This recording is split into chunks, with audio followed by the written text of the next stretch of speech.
Now you can apply for IPOs through Sharekhan app again, and this time placing an order with Sharekhan is as easy as it gets. Simply log on to the Sharekhan app.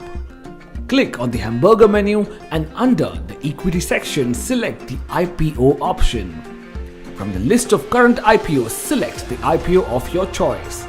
On the application form, fill in the details such as your demat account number, category of IPO, number of shares you wish to apply, and your UPI ID. Read and accept the terms and conditions and click on the submit button. Recheck the filled in details and click on the confirm order button.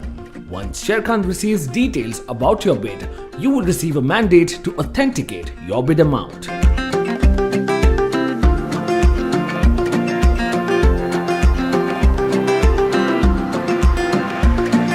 And your UPI PIN to authorize the payment.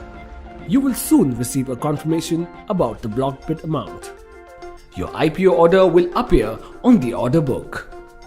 Click on the IPO order if you want to modify or cancel the order. And there you go. Without any hassles of filling in paperwork or visiting branches, your IPO order will be placed. Investment in securities market are subject to market risks. Read all the related documents carefully before investing.